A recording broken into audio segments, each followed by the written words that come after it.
Babysitters of Reddit. What seemingly normal parents had dark secrets? Story 1. Somewhat wholesome story. I used to babysit for the kids down the street when I was in high school. One night, I went into the parents' bedroom to get something. I think a puzzle. There was a book on the nightstand called How to Comfort Your Kids When You're Thinking of Divorce, or something like that.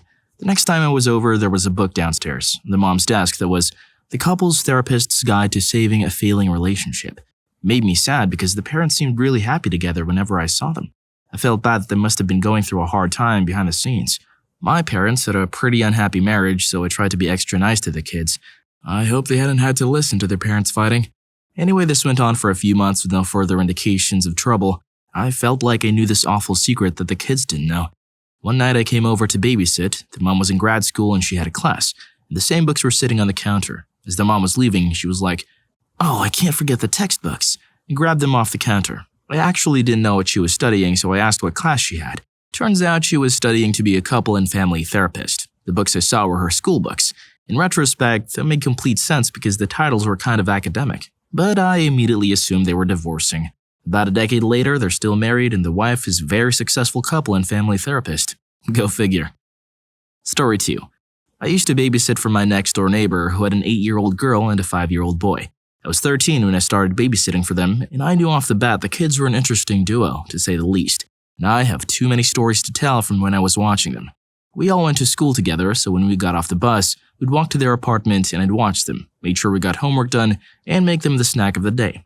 One day, we had a half day at school, and I think Mom forgot because when we walked into the apartment, I heard one of the doors shut. At the time, we thought it was an intruder, so I grabbed the 5-year-old's baseball bat, told them to stay in the room, and I'd do some investigating. I opened the bathroom door and there was the mom, half naked, with a guy that wasn't her husband. She gave me all the money in her wallet and gave her business card. She was a photographer and told me to never speak of it again. I caught her cheating and made out with $400 and a $650 photo shoot package. Took pictures for all the upcoming holidays so I could keep giving gifts to my family. I babysat them for about 3 months before they moved away. Snack of the day sounds fun. Story 3. I was babysitting for my neighbors and they were super nice people. 2 kids, very Potterly Barn people. They would always come home late with no cash to pay me, but they'd come by my house literally the next day with the cash, so I never minded. But I was always a little confused as to how they spent all their cash at dinner and a movie, and somehow didn't plan to pay the sitter, and how they managed to stay out till 3 a.m. just doing dinner and a movie. And they were pretty wealthy, so it wasn't like waiting till payday thing. Once before they left, when they were in the other room saying goodbye to the kids, I went to move the wife's purse and saw a really big roll of singles. I brushed it off. But then another time their daughter had an allergic reaction, I texted them an SOS. When I got a call back, I picked up and heard club music. It was a couple of sittings after that when I left through the back door and saw the husband in the garage, shaking glitter off their clothes. Then I realized they were probably going to a strip club. When I went to college, they switched to using my sister as a sitter, and I sat down with her and explained where they went and not to ask or act suspicious. They were good parents, and it's not like a problem. It was just super not the vibe they gave off, and I kind of found it hilarious. Story 4. I babysit 3 to 5 times a week. You'd be surprised at how many sex toys I see. A lot of them are just out in the open, like they forgot to hide them. I overnighted once and the guest bed had bondage straps. Parents totally forgot about that. That's not too surprising, but some of their kinks are. Probably the darkest was this 5-year-old girl I babysit. She was the victim of sexual assault for a couple of years by an aunt and uncle. No charges pressed or anything. Mom and dad just cut all contact with that side of the family. I live in a small town, so I see the aunt pretty often. It's sickening. They understandably have a ton of cameras set up in their house now and aren't gone for more than a couple of hours. The child has a very weird bedtime routine, which is how I found out. Story 5. I worked at a daycare center. To be clear, these parents did not seem very normal. Mom had fake inflated Kardashian-sized boobs and butt and was generally very conceited, like almost a stereotype of a person with a body that augmented. She stood out among the other parents who picked up their kids from the daycare after working 12-hour shifts, scrubbing floors and doing other blue-collar labor. Large immigrant community. Dad was more down to earth, so it seemed. My younger brother, age 7, told me he was anxious one day. It tended to be a worry ward, so I wasn't surprised, but I asked him why. He says that his dad yells at his mom a lot because she gets drunk, goes out and parties with her friends, and then he has to go and pick her up, which leads to a lot of arguing. I told him that was really sad and that we would say a prayer for them. It was a Christian day. A week or so later, he excitedly told me that the prayer worked and his parents weren't arguing anymore. While Mac does say all things are possible through God, so jot that down, I was only tentatively optimistic about the younger brother's revelation. The older brother, 8, was a completely different personality, a bully to the kids and adults, and never had a positive thing to say. The things he seemed to like were his younger brother, Fortnite, and Roblox, like you do. Most of the school year we had butted heads trying to get him to do homework, but towards the end of the year his behavior changed. He would say he was too stupid to do homework and would try to hold his breath to try and commit suicide, in his own words. This seems like a huge red flag, and he eventually broke down and said that his dad was abusive towards him and that his mom says she doesn't like being around him. While he was prone to lying, he was crying, something he never did. And his behavior was nothing me and my coworkers had ever seen. That was my first time calling CPS, and when the next school year started, those kids didn't come back. Story 6. My baby nephew and I developed a secret mother and son bond that only teachers and babysitters picked up on, and it had to be secret because his real mom is crazy. I'm not sure if this counts, but this is my secret between myself and my nephew. My sister was 23 or 24 and she was going through her divorce. She and her 3-year-old son came to live with us. I was in high school at the time and devoted all of my after-school time to him. He and I were close. We were so close I would be on the couch with him in my lap at 3 a.m. watching In the Night Garden for the billionth time, still in my school uniform, but now smelling regurgitated milk and doing math homework with my left arm. Meanwhile, my sister would be out partying and whatnot. One day, it was just my nephew and me. At the time, he was, I think, around 4. I was in my school uniform getting ready to leave for school. He was helping me get ready by putting his favorite toys in my bag. As I was heading out, I told him that I loved him like usual, and he replied, "I love you too, Mummy." I was stunned, but I was already running late, so I brushed it off and went to school. After that, when we were alone, my nephew started calling me Mummy. He was genuine. I asked him, "What about Mummy?" And he tells me how she doesn't really love me, and you love me, and Annie loves me. I tried to encourage him to call me Auntie again, and he did when others were around, but when we were alone, he looked at me with his sweet little eyes and called me Mummy. He eventually says, "I wish you were my real Mummy." Tantrums become more common for him. He throws them when his mom is around and begins to avoid her hugs. Her hugs were only there to pose for selfies and to show off what a good parent she is. He would start crying and screaming and get sent to his room for misbehaving. My mom, Nanny, and my sister would go out and leave me in charge. I would then go to my nephew and give him a big old bear hug. I'm not the parent and he isn't my child, but our secret was mutual. I wished he were my child and he wished I was his mom. We had to keep our wishes secret, because if my sister knew that I was ruining her image by taking all of the mother-son love, then hell would have broken loose. She was all about self-image to the point she became a compulsive liar, and she also had some other mental problems. His teacher noticed our bond when he entered primary school, and his after-school babysitters knew about his other mom. My nephew is 10 now. I don't know if he remembers any of this, but the other day was my birthday, and for the very first time, he tried to earn money through chores to buy me a gift himself. It was a Squirtle amiibo. Story 7. I was babysitting at my neighbor's house. They were a young couple in the early 30s with 2 kids, aged 5 and 8. I was 16 at the time, and the first questions they asked me were if I had a boyfriend and if I was a virgin, because they didn't want me seeing boys while babysitting. I think part of the reason why they asked me is that they were pretty wild themselves and probably did crazy stuff when they were younger and babysitting. When they found out I smoked, they always left some cigarettes for me. They always told me that they'd be home around 12 or 1, but most of the time would fall asleep and they would stumble home completely drunk around 3 in the night. They'd give me way too much money as an excuse, which I obviously didn't mind. After a while, the dad started messaging me online, first just asking innocent questions, but after a while they became more sexual in nature. I told him I didn't feel comfortable with that, so he stopped. They broke up after a while and the mom started throwing wild parties at their home. I randomly walked by with a friend of mine once and she invited us in and gave us a beer.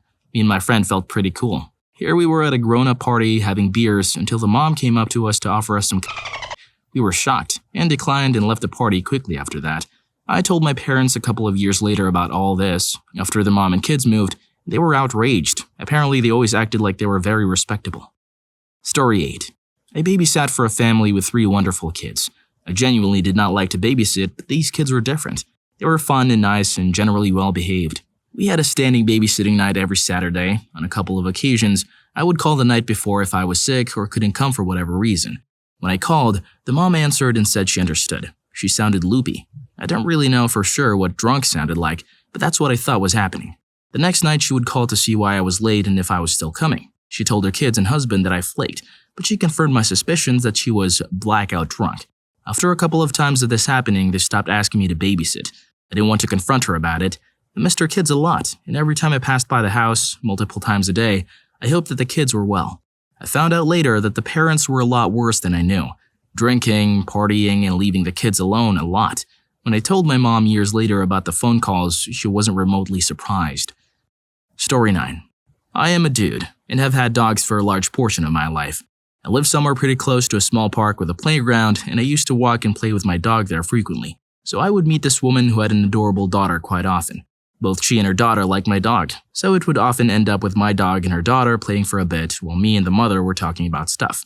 I'm quite laid back and chill, so after talking for some time, she asked if I would like to care for her daughter sometimes if she was going to be busy, as she trusted me. As I liked her daughter, I didn't mind. We ended up just playing Mario Kart and chilling on the sofa while I told her stories until she had to go to bed. The mother came home pretty drunk on a few occasions, and we ended up sleeping together a few times. What she hadn't told me about was that she had a husband that was working offshore, the kind of work where he would be gone for weeks at a time with no cell reception. Something I kind of found out when I passed her house while walking my dog. Seeing a man working in the garage and the garden several days in a row, I asked the woman the next time I met her if she had met someone new, as I saw some guy at her home. Her face changed immediately, and she poured it quietly all out to me. She was miserable with her husband because he was an alcoholic and was rarely at home because of work where he always worked overtime. She had fallen for me and thought I was one of the sweetest men she had ever met, and she would rather be with me than with him. So her nice house, expensive cars, and all sorts of gadgets were paid for by her husband, while I, as a lowly middle-range wage man, was boning his wife and bonding with his daughter while he was gone. I felt so bad about it, so I told her that we would stay as friends, but that I would keep her secret if she promised to care as well as she could for her daughter, and if this stuff hits the fan, I would look after her daughter. It's been over 1 year now, and we still occasionally talk, but I still feel pretty bad about it all. I just hope the daughter doesn't know. Story 10. I nannied for this very rich family with 3 kids from the West Coast who would come to South Florida for summer vacation every year. The mother was in her 30s, clearly had her kids when she was young, and was very stereotypically hot. Blonde, thin, big boobs, perfect teeth. Her husband was a little older, salt and pepper, super handsome, very George Clooney-esque. Their kids were all blonde-haired, blue-eyed, and cute as hell. They absolutely adored their parents. Dad would help the kids and mom settle in at the house and then fly back to Cali for work. I babysat 3 to 5 times a week, 6:30 p.m. to 2 a.m. Mom would get all dolled up, leave her wedding ring on the kitchen counter, and come home very late, clearly drunk, and sometimes brought men home with her whom she introduced as her friends. She would often overpay me, which I never complained about, but I worried for the kids. Story 11. My daddy hits my mommy sometimes. For that one, I was still in high school. I told my mom what she said, and my mom went to the police station to report it. I like it when you're here, not the other lady. She's mean and she makes me sit in the closet. This little girl was referring to her dad's girlfriend. I told the dad about it and never saw the girlfriend around again. And for some comic relief, my older brother and I play swords in the bathroom. Daddy taught us how. I asked him to show me with his action figures what he meant, expecting the worst, and he says, "Look," and goes into his dad's closet and pulls out these giant foam swords. Whew, thankfully not all are in the same house. Story 12. I nannied for a wealthy couple. She was a surgeon and he was an architect, and the husband had a study in the house that the wife joked about never being allowed in. Now, I'm a nosy freak, and I was curious about why you wouldn't let someone in a study, especially since it looked like a fairly normal room. Big desk, walls covered in bookshelves, books of architecture everywhere. So one day I just roamed around in there. I didn't really find anything, and I was kind of disappointed, but then I grabbed a book of one of the shelves. The thing had money pressed between its pages, about $500 if I had to guess. Picked up another book and found the same thing. I think I checked like 10 different books, and every single one had money hidden in it. Still not sure if the dude was just paranoid about banks or if he was intentionally hiding money from his wife. Story 13. I used to nanny for this lady who was recently divorced and had one 9-year-old son. She shared custody with the father and was all good except things didn't work out. But I'd meet the kid after school and help him do his homework. His mom was a big lawyer in New York and was very successful. I always wondered why the parents got divorced because she was a type A dominant personality, and he was mute and subtle. Then one day she asked me to look for something which was under some bed, and in the process, I found her toy stash. She was also dating a neighbor at the time. Seems she liked to be a dominatrix. One day I was bringing her mail in and there was a flyer for some swinger party club. Guess she frequented often. Then she left her PC on, an email with a friend talking about she found a new person with a good week. You never know who does what. She was a lovely lady who you'd never suspect, and she was in a highly successful position. I never did anything about it or told anyone before now. Story 14. I was driven home from a babysitting job by the father, and he pulled down a dark country road and attempted to molest me. I fled. I was 14 and had no clue where on earth I was. I kept running, reached a gate and leaped over it. He had caught up at this point and grabbed me by the wrist. I managed to convince him that if he let go, I'd never tell anyone and I'd walk back to the car with him. He let go, thick twat, and I fled. I'd been working for my mom earlier that day and was wearing a tight pencil skirt and heels. It wasn't the easiest garb to run in, but I ran and saw a light in the distance. It was a large, posh farmhouse, and I rammed on the patio doors as if my life depended. It may have, and an old, very old woman answered. Gray, crimply housecoat, frail. I screamed to let me in. There was a man chasing me, and she did. I'm eternally grateful. I'd advised my gran to never let random teenagers in the middle of the night, so she took a risk and luckily it was okay. She let me call my parents. The way they took care of their kids wasn't great, but at 14, what did I know really? I dread to think what he may have done if not for that woman. My family sent her a thank you card and chocolates, but how could that ever be enough? Story 15. Loving family with a transgender child also somehow ended up with a white supremacist. I babysat for them a few times. 3 kids, 1 eldest son, a pair of twins, and a pair of doting parents. One of the twins was transgender, MTF. She was lovely, bubbly, and a joy to be around. It was also really nice that the parents were super supportive of her. Included in the library were a few books on trans-related issues, including the I Am Jazz book. It wasn't a hands-on job. They mostly liked to watch whatever kids' movie DVD, and I would go on my laptop and do college work. Sometimes the twin would ask me to help be pretty, and I would show her how to braid hair and stuff like that. The other twin, who was a boy, sometimes got involved, but the eldest never did. I figured it was an early 13-year-old dude trying to be a cool thing that everyone goes through and just let him be. One day the parents came home as we were finishing doing our nails. The twins ran up to show the parents their nail colors, and I was getting my payment when the eldest spoke up and said, "You shouldn't pay her, because she's turning the other one into a as well." It was like time froze, and everyone's mouths just dropped. I hurried out of the house when I heard the little girl ask, "What's a I wasn't asked over to babysit again. At first, I thought it was because they thought I taught him that word, but I quickly heard village gossip that the eldest son was expelled from school for brandishing disrespectful iconography. They had to move somewhere else to put him in a different school. It's been like 10 years now, and I actually recently looked him up. Both twins are doing fine. He's training to be a pilot, and she's in the catering business and is excited to start the hormone treatment. The eldest, on the other hand, is like a poster boy white supremacist. Nazi salute and everything. I don't get it. For the narrative of him not getting enough attention or getting picked on because his sister didn't even fit in the cause, he was really high up on the soccer team and his parents and classmates loved him. He just fell into this crappy hate spiral that he's yet to come out of. I hope he snaps out of it one day, but I hope at least he's leaving his sister alone. No one deserves to be called that word.